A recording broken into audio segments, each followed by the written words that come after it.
Oh. And yeah, we're gonna see. I think so. The differences between the Civ selections here is Abbasid and Roos, and I'm also curious to see if Roos is gonna decide to be aggressive on water as soon as he can, like maybe put some fishing boats on the other side. Yeah. Well, we'll see how it plays out. We're finally ready to get in the game. See if those just tuning in and wondering why is Havli, Matisse, and Orc accidentally not been given their point from game one? Because they lost game one.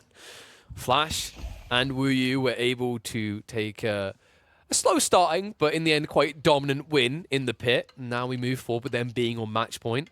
On to Coastal. And, well, they're going to add their third teammate into the rotation here. Shiki making the first appearance on the EGC channel.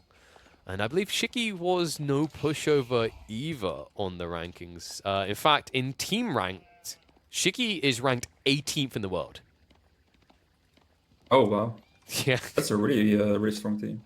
It's kind of crazy how we get caught out. Like, by the way, you know how I was mentioned like the ranks on the solo ranked? Like we mentioned Flash is incredibly high, and then Wu Yu was 75th.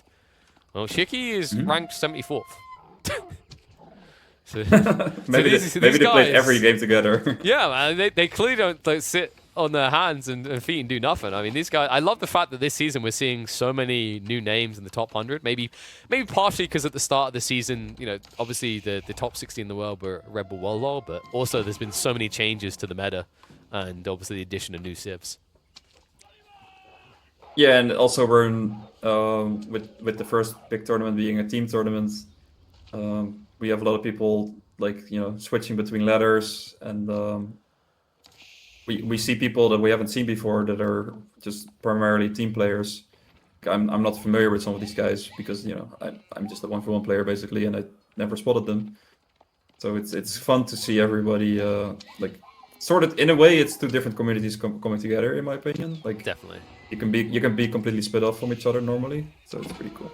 But it's cool because, you know, there may be a knock-on effect even back to 1v1s where these other players maybe start to get more of a hold. And the cool thing about that is, you know, we talked about earlier in the stream how the people at the top, you know, they play maybe the more predictable AoE, or not the predictable, but the ones we've seen because it's the meta and they're good at it. Then there's these people who are trying to claw their way up, who are trying to discover the next meta. And who knows, some of those players might come out at the hard team grinds. Really depends where the sport is. I mean, my kind of take on this, I don't know how you feel about the team tournament so far. I've only seen a limited amount. I really hope there's more of them down the line. I genuinely think team games offer a whole different level of depth to competitive Age of Empires. Yeah, I mean, there's a reason that I've played nothing but team games from 2005 till 2020. Like I didn't play a single 1v1 game for 15 years because I really love team games, and I'm very happy to see a tournament for it. I think it's good for casual as well. Like the way I always describe it to people is like it's the reason why most of or pretty much all the largest games in the world are team games. Is, you know, most people don't want to improve; they just want to blame something. If I have a teammate, I can just say he sucked. It's the reason we lost. It wasn't me. He should have defended me while I was building 5 TCs. Why was he building 5 TCs as well? Yeah, definitely. But I mean, if you get at a more advanced level, you can always blame anything, like even in 1v1. So, but it's Stupid way easier to generation. blame. How dare I get this exactly. terrible generator? Petito, what the hell was this? But it's definitely easier to blame someone in team games. Exactly. It's also just funner, right? Like, you know, the experience isn't experienced alone. I think there's also just so many more opportunities for things to switch around. Because, you know, before we went live, I was talking a little bit about like the feeling that comebacks are very rare in AOE4. But the cool thing about team games is there's more opportunities for comebacks to happen. Because there's so many more potential outcomes at a given point in the game. I think there have been multiple games today, just like just this stream alone, where I thought like one team is clearly leading and then it went the other direction. So yeah, definitely cool. And I did have a point that I wanted to make, but I kind of forgot about it. So I'll just pretend to still have it. You're just distracted by how these docks aren't aggressive enough, right? Like, come on, guys. Why do you? Why have you not dropped docks near your teammate, near your enemies yet? Come on, just get around there. True, actually, I was hoping for more aggressive episode talks. And like he did build that one dock sort of in the middle on the one side, but he hasn't sent the Vil out to the other side, I think. And I think you really want to start doing this at this point. No, like if I'm Orc, I'd be like, maybe I just aggressively dock drop the Basset player, right? Sneak down there. I think he might have a dock just north of here, actually. There's something green on the map near the relic. Just either that or it's walls. Walls would feel weird on a map like this, though. Probably a dock. Yeah, they're close to each other. Yeah, there we go. He's sneaking around. Hey, this is something we were talking about in the pregame. Like, the Basset docks are cheaper, but the Chinese docks build so stupidly quick that they're almost uncounterable unless you see it straight away. Could we have a look what Flash is aging up with? For the Basset player. You're looking to see if it's the culture wing, right? Because usually it's eco. Yeah, So exactly. Okay, he does just go eco. All right. interesting. I feel like with the deep sea fish income being so high, you don't really require it. But if you want to go multiple TCs, it's still like it still saves so much resources. So I get it, but I'm more of a fan of the cultural wing into arrow slits. It's kind of like the eco wing choice is more or less you giving yourself a backup plan if you get pushed off water. And of course, I know you're a type of player who likes to go all in on the strategy. So the culture wing is more like we will win this water no matter what you do type situation. Yeah, and in the meantime, Matisse is gonna go super aggressive with the Burgrave here. Plenty of food behind this to get it going. I mean, I'm not surprised by this. Something I should have mentioned covering this. HRE, I would say even after he tried to diversify into Roos earlier this year, like at release, this guy, I called him one of the HRE Grandmasters. He played some of the best HRE I saw in the opening months of the game. It's probably still to this day his most comfortable civ. 100%, yes. I played many games with Matisse, and X3 is his main, easily. Yeah, I think he was actually the guy who originally came up with the 4 stables Castle Age Rush build, right? That became really popular in, I think, December. So, guy definitely knows what he's doing. I think when we got into... what happened is obviously because he wants to be a pro player and go far, he realized being a one-trick pony doesn't quite do it. And I think the civ he followed up with was the Roos. Not the best civ to know well inside and out right now. Yeah, it's so funny because I think... so in the previous patch, I was usually saying I would put Roos at 1 and then China 2, Delhi 3. But yeah, Roos has just completely fallen off. Like, they've gotten so many nerfs. Yeah, it's a tough one as well. Like, you want to expand your civ pool, and you really need to, right? Like, I always say, a lot of these tournaments formats, like, you can be a 2-trick pony and get really far, but you will never win anything, right? Because you can win best of threes by back-to-backing. Like, let's say you're a French Delhi player, just back-to-back, back-to-back. Maybe you get banned out, so maybe you need free civs. But you get a decent way in, but then you arrive in the best of 5s and the best of 7s. Like, you need to have a healthy, rounded out civ pool. Yeah, exactly. And people sometimes overlook this because it's so easy to just look at like a ladder rank or whatever. Like, okay, that player's that skilled. But, some people are trying all the civs, which, will make it harder to play ladder, but it just sets you up so much better for tournaments. Is it me or is Flash just kind of slapping on the water right now? I feel like Orc can't keep up, which is not something you say of the Chinese often. I think he was probably not expecting such a big commitment. There's a knock-on effect that's scary as well, right? And it's a good thing that Orc is getting the emplacements, because if Flash pivots this and goes all the way around, he can snipe out Matisse's naval eco. And if that happens, this Burgrave build falls apart. Yeah, but I think just sailing past is really difficult because you can basically never really come back, so you can't heal your boats up. And if you do go for it, you need to kill so many fishing boats to make it worth it. Yeah, the men-at-arms are already arriving and they're getting a lot of value here. Straight into the Flash as well, because they see, right? Like, they look and go, oh, so this is the player building your naval. That means he's building no land defenses whatsoever. Yeah, not only that, it just also it gives you so much like safety for your China player, essentially. Like, you're stopping the naval production this way. Yes. There is one downside to attacking the Basset player, and that's that, like, you can't really burn buildings with the men-at-arms, right? Due to the extra fire armor from the Golden Age. Yeah, I see you want to talk a little bit about the horse archers there. Not really something we see too often, but maybe understandable on a map so large.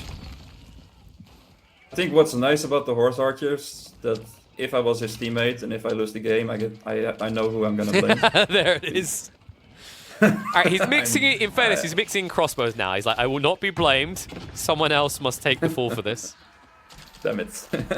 just keep going, horse archers. Give me something.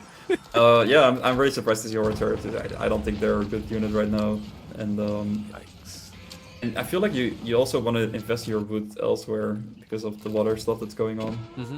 Yeah, you could push around, right? Because I don't think we've seen any aggressive units on the water at all from Wu so far. And by the way, that TC definitely not worth. I think he maybe built 2 villages and then lost it. Yeah, and he probably lost the 2 vills as well. So, yeah, he's taking so much damage right now. It's pretty funny. I don't think Matisse is doing the right thing, just blindly sieging there. I think I would just walk into the wood line instead. Yeah, so what I think is really important on maps like this, when the food eco is so high, you always need to think about what units am I gonna make, and you need to make units that cost a lot of food. So what's so great about Men-at-Arms here is that they're essentially, the way I see it is the Men-at-Arms cost 20 gold, because food you have infinite of. So like a horse archer costs 40 wood, a knight costs 100 gold, a Men-at-Arms costs 20 gold. Like that's kind of the way I sometimes see it. So the heavier food cost the unit is, the better the unit is, I think, in these sort of maps. No, I agree. And by the way, like this kind of seems suboptimal at first, like he's going off the primary TC. But it's something to keep in mind. like the thing is, once it's gone though, like Flash has no villager production, and let's be real, repairing a primary TC is a ball ache. Like, and the cost as well as the repair time sets you back so far. No, I'm just shocked at the fact that it just works. Like I was just expecting, I don't know who, but I was expecting someone to show up to defend it, but it's just like, okay. Honestly, after they let the first TC go down, I was like, they're not coming to defend him. The depressing part is I was bigging up this fire armor resistance, which I think is a big deal, but we have to remember, because Matisse is up in Castle Age, he does even more torch damage than what we're used to seeing with feudal aggression. Oh, can we please talk about the fact that Orange went H4? That's hilarious. Like, I was waiting for it. Like, legit, he hasn't done anything in this game other than a small handful of knights. No, but this is like every team player ever, right? Like you look over to your teammate, you see his TC being sieged, and you're like, you know what? I'm gonna go H4. Stupid idiots losing us the game. Let me fix this. I'm not gonna help you. You deal with that. So to Dota this up a little, like, you know, Flash was the support player, right? Like, you know, he tanked the early game for his carries to take over. And now he really is a support guy because he's just providing an aura. He's only building camel archers now. Yeah, but this is not right. Come on, like it counts as the horse archers. Come on. Oh, I mean the fact that Orange went H4, like you're not gonna get away with this. You can't just completely sacrifice a teammate like that. I don't think he's gonna be able to 2v3 this now. Like, you say that, but then I look at the military count. Like, we got to consider that the Palace Guard and crossbow comp compared to the Lancer and maybe overinvestment in water now by Orc. What is Orange? Is he trying to go H5 now? Like, he's not in this fight either. Can we check his resources? I'm kind of curious. Like, are we just Smeagling at this point? Is this his reasons? He's having a good old time over there. It's like, man, I feel like we could really easily win this game. Looks across at his teammates' bases and sees them both on fire. I think we're fine right now. Yeah, it's just hilarious that Flash had units in that fight after being completely killed, pretty much. He's still got more coming. They're not cheap either. He's building camel archers consistently here. Yeah, but like, I feel like he's probably on like 2 villagers, and then the guy that's H4, you know, got all the relics in his Ragnets, had a good old time.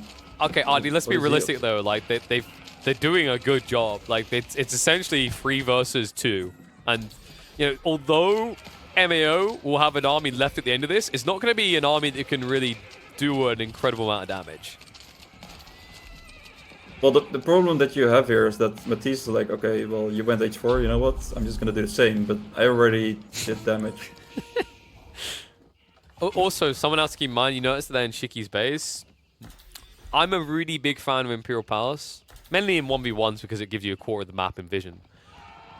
But whenever you do it, if you ever feel like there's a situation where you might need a clock tower, because you might need Nesta Bees, then it's a bad choice. And in fairness, the amount of like clump you're up against here, Nesta Bees probably would have maybe even allowed you to win the last fight.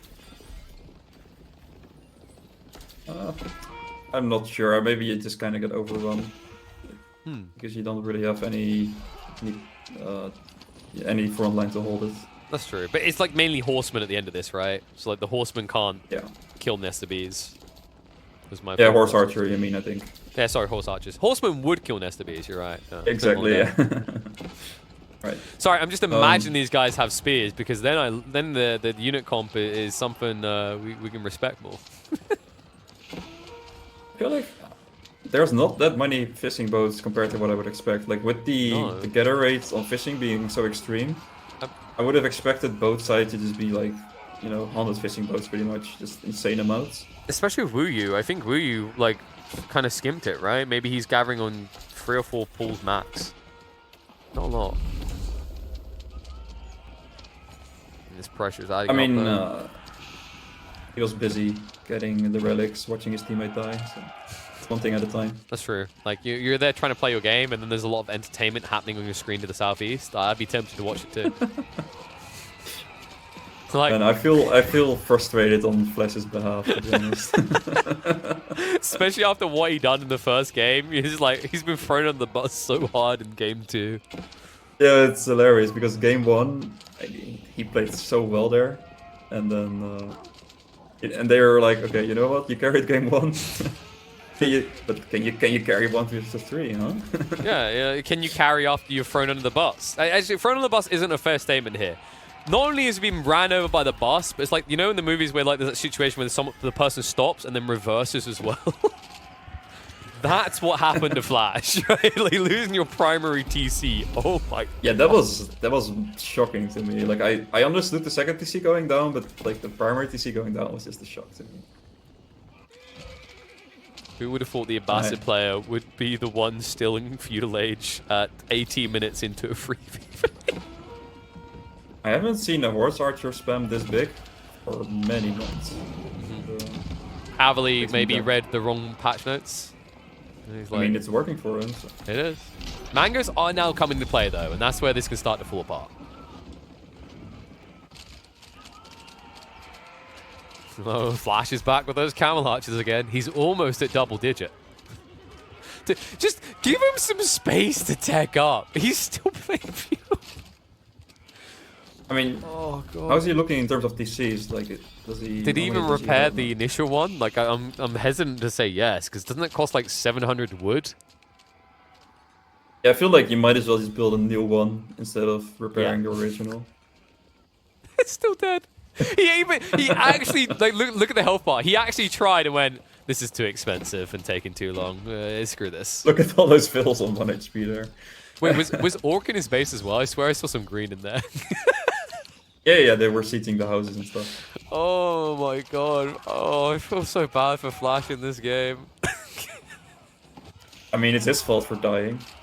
Yeah, he should have just defended better. Like, you had 2 TC really, this is like mentally, this is such an easy loss, because as Orange, you would just be like, yeah, you should have defended. And as Red, you will just be like, well, I needed help. And like, everybody's happy about this life because you can blame someone. Gonna work out great, I think. The true balance of team games. This is why we need more focus on team games in RTSs, folks. The blame game is truly remarkable. I remember I was working like an Apex event, and literally that was the thing. I can't remember the highlight discussion. It's like one of the developers, they're talking about the new season. And it's like, yeah, that's why people love the game so much, right? You get in, you drop, you die. It's not your fault, it's someone else's. It's yeah, well, they're spot on, yeah. Yeah, Flash right now is like, why did you let this nest of bees die? See, that was why we lost the game. I think there's also a lot of people that like struggle with, queuing up into a 1v1 because it's like they have like anxiety to it, or you know, if you lose, you feel responsible yourself. And in a team game, you can kind of share that responsibility or something. So it really is a thing. Like aside from the fact that I'm joking about it, I do think it is actually a thing. It can burn you out. So like I'm very much I'm a perfectionist. I've struggled with it for years, and you know, like every game that I've hardcore committed to, like I've gone very high ranked in. But it takes time, and you can beat yourself up along the way. It's why I'm happy like I don't play 1v1s in AOE4, because I know what it would do to me. Like, I'm not saying I make top spots, but like I'd beat myself up as if I should, right? Like I'm a perfectionist, so it would just happen. But this way, I mean, I just like, yep, that's this guy's fault, that guy's fault. And why did this guy go in Pure Age so quickly? Why did this guy not hold in Feudal Age, MAO? Yeah. You really have to get rid of the deer first. Yeah, Heavenly's like, oh, more gold. There you go. Right now, see, this is how you blame your HRE player. It's not the fact that he went Imperial Age Rush. It's the fact that he didn't snipe the initial deer. He gave extra bounty gold to the Roost player. Yeah, I think that will probably decide the game. Only one of them, though. Like, he's very smart about this. Avli says, if I leave at least 2 deer, they can procreate, they can reproduce, and I can get more deer to hunt later. Oh, can you explain me how reproduction works? Yeah, so what you do is you click on one of your buildings, and then you order a unit to be built. Right, okay. Gotcha. And if you played like cultures too, you could even see the stalk drop off the baby, but you know, we didn't want to put too much craftware effort into that in AOE4, so you just have to imagine the stalk dropping off the baby. And then the baby gets fed a bunch of fast growth, which allows them to grow into an adult in 20 seconds. And then you... I feel like as soon as I asked you that question, I was just setting you up for disaster, and I think you kind of took the bait. I don't know what you're talking about. I think I handled that pretty well. Alright. Hey, you have your delusions about how to play the game. I have my delusions about these discussions, okay? I think that went pretty well. Oh, good lord. Yes, diving siege with range, not so good. Unless range is sprinkled. Well, the horse just got out of there. I think, yeah, they're just kind of slowly bleeding to death. Avli's army is a metaphor for FYF's gameplay here as a team, right? So the horse archers are mainly Wu Yu, and those crossbows at the end were 100% flash. Oh, you got to see the Villager Rebellion there, by the way. Nice little hold. I love it. Well, the troops are gonna be taken down. Yeah, so the problem here is like they're doing a good job holding and stuff. It's just you're just down a player, and you know you can't magically bring him back to life. I think he still has villagers though, right? Like on the west side. So maybe you build your TC behind the HRE base. No, I mean, like, yeah, he's not completely dead. Okay, fair enough. But it's like, to be actually relevant in this game, he would have to ask for like a 10-minute break or something, because you need to make like 3 or 4 TCs and then just fill spam to get yourself back into it. Think about the comeback story though, Artie. Flash, I mean, from 0 to hero. Yeah, that would be impressive. We'll see if he's still able to do something. In fairness, his 2 teammates have gone to Imperial Age. His sacrifice isn't totally for nothing. But with so much map control on Avli and Matisse on the Orc side, it's very easy for them to just go imp themselves if they want to. Yeah, I think they will soon enough. They also captured all the sacred sites, so that timer is ticking away now. Yeah, I think they can pretty much do whatever they want. Exactly. So far, Wu Yu's been able to hold, mainly because he's defending his own base, so the Mangonels are always able to do what they want, but if you ever come out, easy flank attacks are going to come in. It's horse archer balls. Hey, this is getting absurd. 51 horse archers, 39 crossbows. Avli doesn't understand what melee units are. He's got his teammate taking care of it, and he... exactly. He's got an HRE player, right? Like, come on. You made the Springholds to take care of the Mangonels, so... Meanwhile, you got Wu Yu over here going, I don't understand why my Bastard teammate hasn't built Mangonels yet. It's because he's still in Feudal Age, buddy. So much pain for Flash. I feel bad for him. Yeah, right now, Shicky's just half of the coping pie. He's like, well, I'm getting hand cannoneers. I can recover this. Just build crap tier units to the front line. Keep pushing. A lot of horse archers did just die there. And heavy hits to the Mangonels. They're somewhat turning this about. Reals will snipe them out. Crossbows continue in. A little bit of AFK time from the past guys. They don't want to join in on the fun. And now Orc arrive and scrap that feeling of them coming back.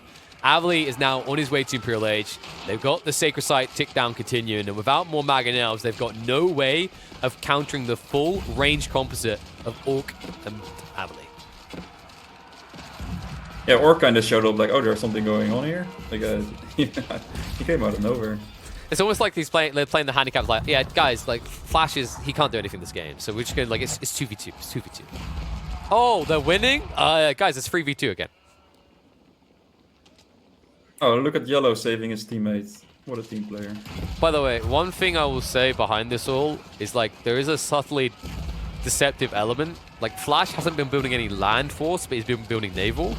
And so far, I think he's delayed all of the Chinese's fishing economy. So if this game goes long enough, he will actually kill them in an indirect way.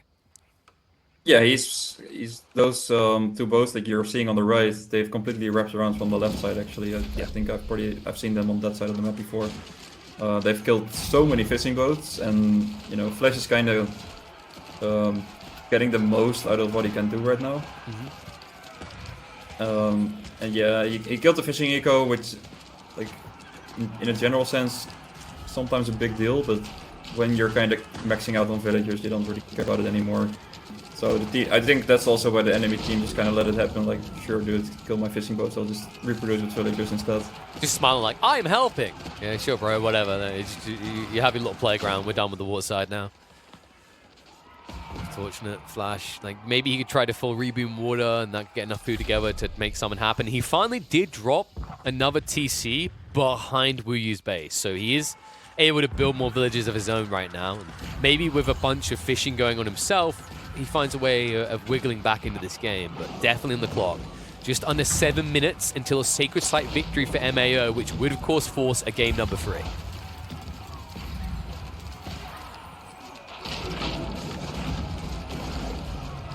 Other Imperial Age coming out.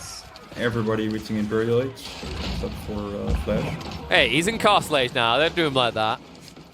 Yeah, he's progressing. I would have been more horrified if he was still feudal after all this time. I mean, it was pretty close to being 5 players in Imperial and 1 in feudal. It's starting to feel like so in Dota 2 there's something called the Malk Award, which like to TLDR is like when you get a lot of deaths and no kills but still win the game. Now, this would be AOE4's version. If somehow FYF do turn this around, Flash is 100% getting the AOE4 Malk Award.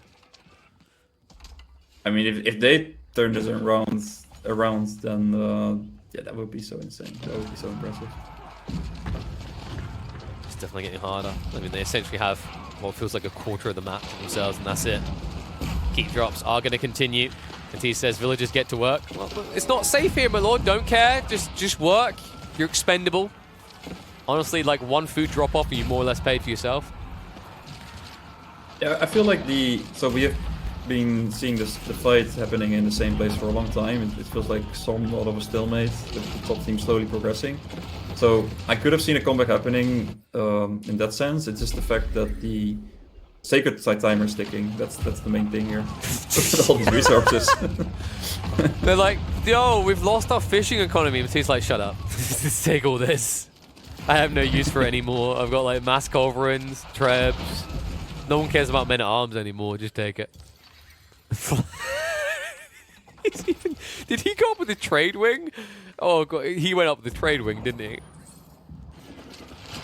Yeah, he probably did. I think it's actually a smart choice to try and come back, but instead of making land traders, I would have just made naval traders. True. Yeah, because you got that neutral trade post on the water side, right? And then you can just build one where your new TC is. Would be safer as well. Yeah, and the enemy team completely gave up water, so but like, oh, he didn't go up with the trade wing. He did go with the culture. Bleh. But like, regardless, I think you know, given the position that Flash was in, like he's just making the most of it, and I think he's doing great. He killed the water. He's not trying to get himself back by trading. I think this is exactly what you need to do when you're in a deficit like this. Yeah. You gotta get yourself into the game. You can't just, you know, train a couple spears now and then. That's it. So one thing I'm thinking is, if Wu Yu took all those horsemen to the south sacred site, I'm pretty sure there's nothing nearby to interrupt the decap. So they could easily reset this time, I think. Wait, is that what the villagers are trying to do now? Oh no, they're just here for the wood. So that would be an impressive attempt. Yeah, like, you just got some villagers here. So like, you bring enough horsemen, I think you kill the villies. And then you potentially can decap. He doesn't solve your long-term issue, though. Yeah, but I think Orc would just, like, do his army and ready it there. And he should arrive in time to hold it. But you gotta do something, Artie. We're 4 minutes away from a win for MAO. Yeah, that's for sure. You're right, you're right. It's time to drag all the villagers and go. It's always time for that, but you know what? Yeah, with these sacred site timings, it's always like you know how you usually feel like, I'll just worry about it later, and then that's when you're always too late. Like this is kinda, you should consider this as if it's like 1 minute left instead of 3. Like this is where this will be like your last sort of window, and then like, because by the time it's 1 minute, the enemy team will just pull everything to hold it.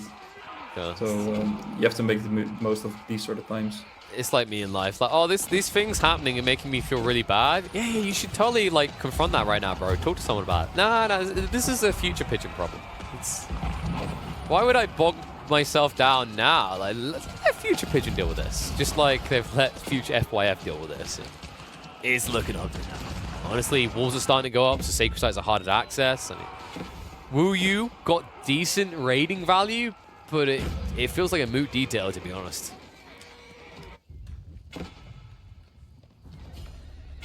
Yeah, I don't know. I like everything that Flash tries. I still feel bad for.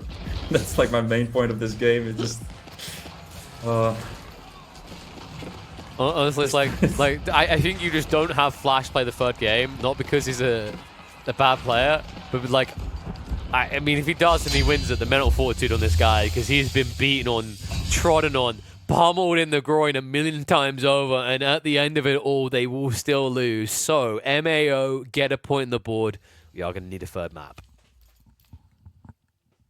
What was the third map? Do you know? So we had... Ooh, I'm trying to remember now, because I know it's coastal. Was it Dry Arabia?